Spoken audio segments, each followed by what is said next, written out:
Story Shiva. Presentation Fasna Fasal. Editing Fasaluddin VI. പുനർവിവാഹം.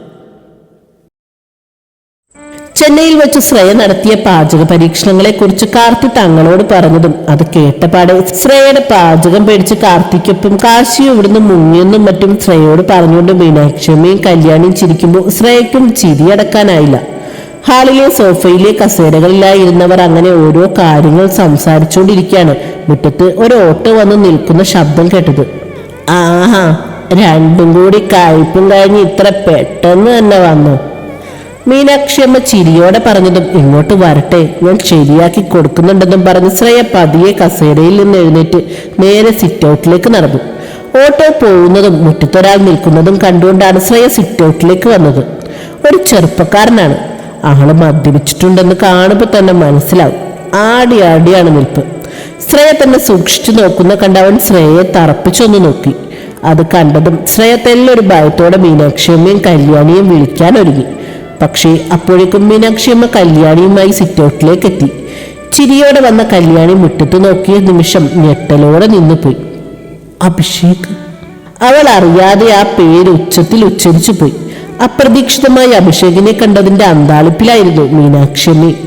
Shreya Karti പറഞ്ഞ അഭിഷേകിനെ കുറിച്ച് കേട്ടിട്ടുണ്ട് എന്നല്ലാതെ അവന്റെ ഒരു ഫോട്ടോ പോലും അവൾ കണ്ടിട്ടുണ്ടായിരുന്നില്ല. അതുകൊണ്ട് തന്നെ കല്യാണി പേര് പറയുന്ന കേട്ടപ്പോഴാണ് അവൾക്ക് അവനെ മനസ്സിലായത് തന്നെ. കല്യാണിയെ കണ്ടതും അഭിഷേകിന്റെ മുഖത്തൊരു ക്രൂരമായ ചിരി വിടർന്നു. അവൻ അവളെ അടിമുടിയൊന്ന് നോക്കി. അവൾ ഗർഭിണിയാണെന്ന് കണ്ടതും അവന്റെ ചിരിയിൽ ഒരു പുച്ഛവും കലർന്നു. മെല്ലെ അവൻ സിറ്റ് ഔട്ടിനടുത്തേക്ക് നടന്നു. ജീവിതത്തിൽ ഇനി ഒരിക്കലും താൻ ആരെ കാണരുതെന്ന് വിചാരിച്ചോ അവനെ വീണ്ടും കാണേണ്ടി വന്നതിന്റെ ഞെട്ടലിൽ നിന്നും കല്യാണി അപ്പോഴും മോചിതയായിരുന്നില്ല. സുഖാണോടി? കല്യാണിയുടെ മുന്നിൽ വന്ന് നിന്നുകൊണ്ട് ചുണ്ടുകൾ കോട്ടി അഭിഷേക് പുച്ഛത്തോടെ ചോദിച്ചു. മറുപടിയൊന്നും പറയാതെ ഉള്ളിലെ ഭയം മറച്ചു പിടിച്ചുകൊണ്ട് കല്യാണി അവനെ തറപ്പിച്ചു നോക്കി. ഓ, ഇങ്ങനെ നോക്കി പേടിപ്പിക്കലടി, ഞാനങ്ങ് പേടിച്ചു പോവും. പരിഹാസച്ചിരിയോടെ പറഞ്ഞുകൊണ്ട് അഭിഷേക് ഒരു കാലെടുത്ത് ആദ്യത്തെ സ്റ്റെപ്പിലേക്ക് വെച്ചു. നിനക്ക് എന്താടാ വേണ്ടേ? വെറുതെ പ്രശ്നം ഉണ്ടാക്കാൻ നിൽക്കാതെ ഇവിടുന്ന് വേഗം പോവാൻ നോക്ക്. മീനാക്ഷിയമ്മ കല്യാണിയുടെ മുന്നിലേക്ക് കയറി നിന്നുകൊണ്ട് അഭിഷേകിനെ നോക്കി ദേഷ്യത്തോടെ പറഞ്ഞതും അവൻ അവരെ തറപ്പിച്ചൊന്ന് നോക്കി. അടങ്ങുതല്ലേ, കിടന്ന് തുള്ളാതെ, പറയാനുള്ളത് പറഞ്ഞിട്ട് ഞാനങ്ങ് പൊയ്ക്കോളാം. അഭിഷേക് മീനാക്ഷിയമ്മയോടായി പറഞ്ഞുകൊണ്ട് അടുത്ത കാലും സ്റ്റെപ്പിലേക്ക് വെച്ചു. കല്യാണി തെല്ലൊരു ഭയത്തിൽ അല്പം പിന്നിലേക്ക് മാറി. ശ്രേയ ദേഷ്യത്തോടെ സ്റ്റെപ്പിനടുത്തേക്ക് വന്ന് നിന്നുകൊണ്ട് അഭിഷേകിന്റെ നേർക്ക് നോക്കി. നീ ആരാടെ ഇവിടെ വന്ന് ഷോ ഇറക്കാൻ? വെറുതെ തല്ലു വാങ്ങിക്കൂട്ടുണ്ടെങ്കിൽ വേഗം സ്ഥാനം കാലിയാക്കാൻ നോക്കൂ. ശ്രേയ അത് പറഞ്ഞ് നിർത്തിയ പാടെ തന്നെ അഭിഷേക് പെട്ടെന്ന് സിറ്റ് ഔട്ടിലേക്ക് കയറിക്കൊണ്ട് ശ്രേയയുടെ കഴുത്തിന് കുത്തിപ്പിടിച്ച് ഭിത്തിയിലേക്ക് ചേർത്ത് നിർത്തി. എന്നെ തല്ലാനുള്ള കഴുത്ത് നിനക്കുണ്ടോടി മോളെ? കടപ്പല്ല് ഞെരിച്ചവൻ അത് പറയുമ്പോൾ അപ്രതീക്ഷിതമായി അവന്റെ ആ പ്രവൃത്തിയിൽ ശ്രേയ ഒരു നിമിഷം പകച്ചുപോയി. അവൻ കഴുത്തിലെ പിടി വീണ്ടും മുറുക്കിയതോടെ പെട്ടെന്ന് അവൾ അവനെ തള്ളി മാറ്റാൻ ശ്രമിച്ചു. ശ്രേയയെ പോലെ തന്നെ ഒരു നിമിഷം ഒന്ന് പകച്ചു പോയെങ്കിലും കല്യാണിയും മീനാക്ഷിയമ്മയും കൂടി പെട്ടെന്ന് തന്നെ അഭിഷേകിന്റെ അടുത്തേക്ക് ചെന്ന് അവനെ തള്ളി മാറ്റി.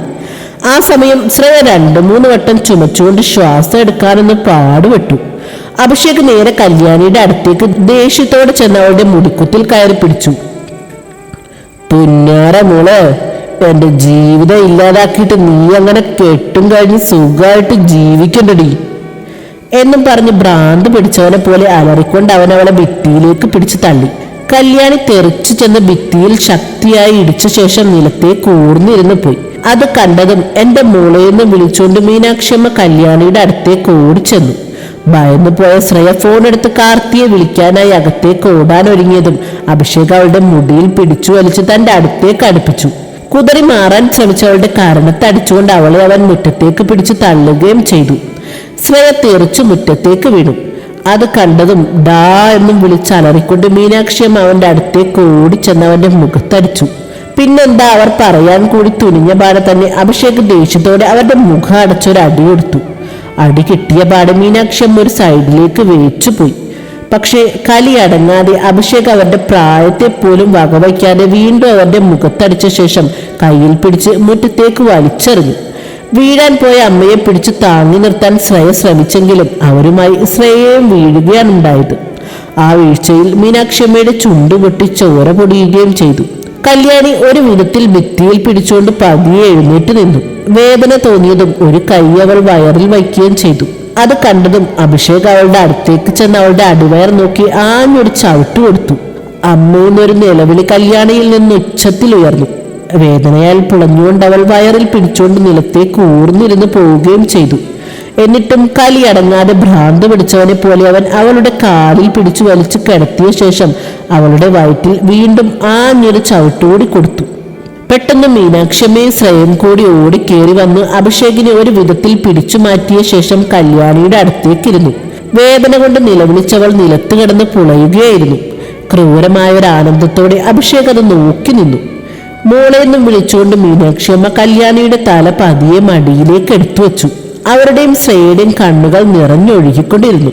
കല്യാണിയുടെ കാൽച്ചുവട്ടിലൂടെ ചോര പതിയെ ടൈൽസിൽ പരന്നൊഴുകി. ചോര കണ്ടതും അവർക്കൊപ്പം അഭിഷേകിനും പരിഭ്രമമായി. അവന്റെ നെഞ്ചിടിപ്പേറി.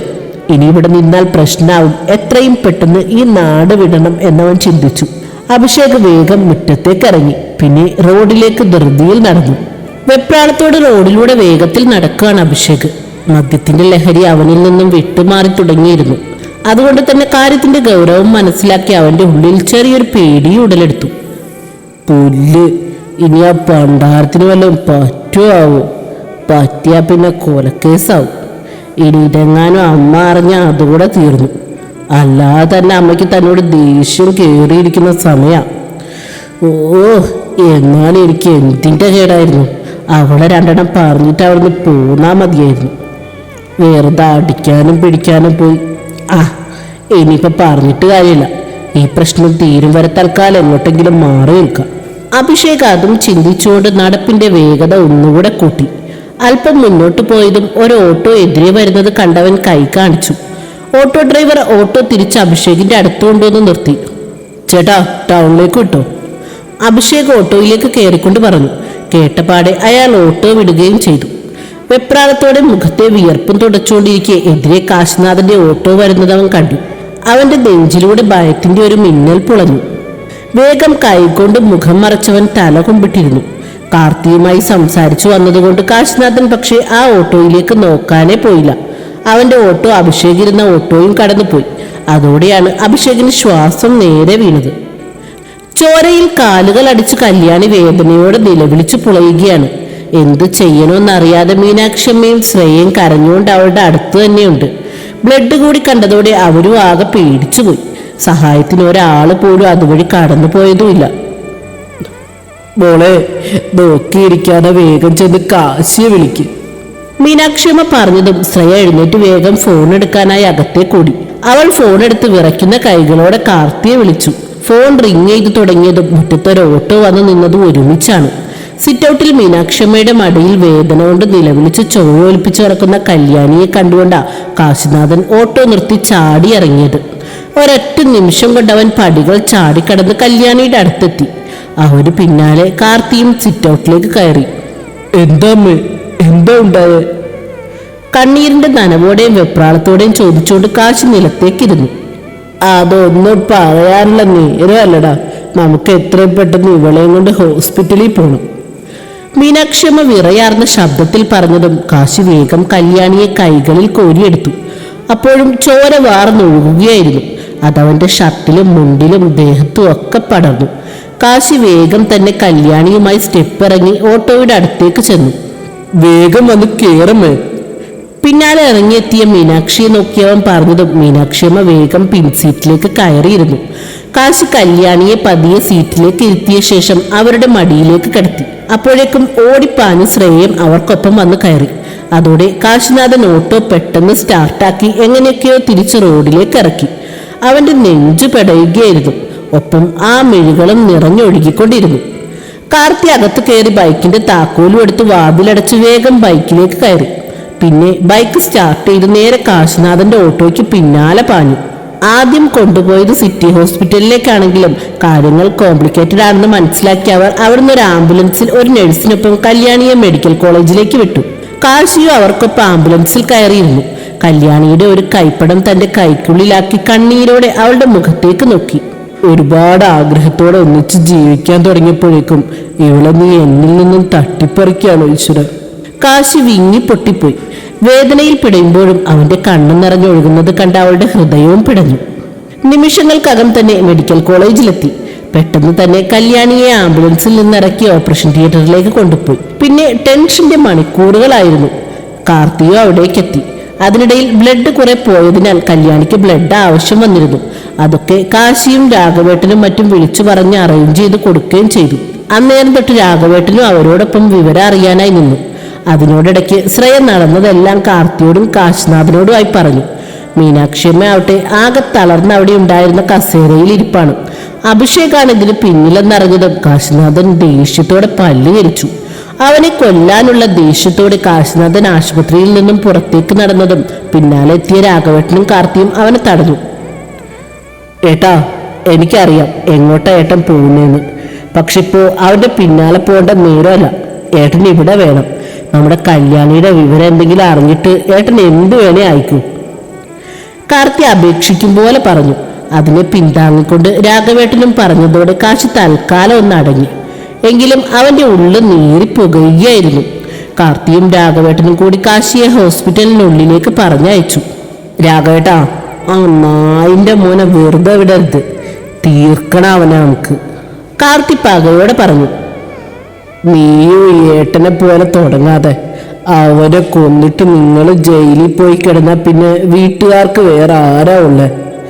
അപ്പോ അവനെ വെറുതെ വിടണമെന്നാണ് രാഘവേട്ടൻ പറയുന്നത്.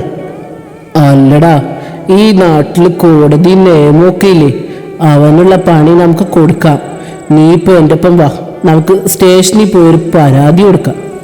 രാഘവേട്ടൻ പറഞ്ഞത് കേട്ടിട്ടും കാർത്തി മടിയോടെ നിൽക്കുന്ന കണ്ട് അയാൾ അവനെ നിർബന്ധിച്ച് അയാളുടെ ഓട്ടോയിൽ കയറ്റി നേരെ പോലീസ് സ്റ്റേഷനിലേക്ക് പുറപ്പെട്ടു. അവർ സ്റ്റേഷനിലെത്തുമ്പോൾ അവിടെ രുദ്രനും ഉണ്ടായിരുന്നു. വിവരങ്ങളെല്ലാം അവർ ഇരുവരും കൂടി രുദ്രനെ ധരിപ്പിച്ചു. അതോടെ എത്രയും പെട്ടെന്ന് തന്നെ അഭിഷേകിനെ കസ്റ്റഡിയിലെടുക്കാനുള്ള നിർദ്ദേശം പോലീസുകാർക്ക് നൽകിയ ശേഷം ഒരു കോൺസ്റ്റബിളുമായി രുദ്രൻ ജീപ്പിൽ രാഘവേട്ടനും കാർത്തിക്കും പിന്നാലെ ഹോസ്പിറ്റലിലേക്ക് പുറപ്പെട്ടു. തുടരും.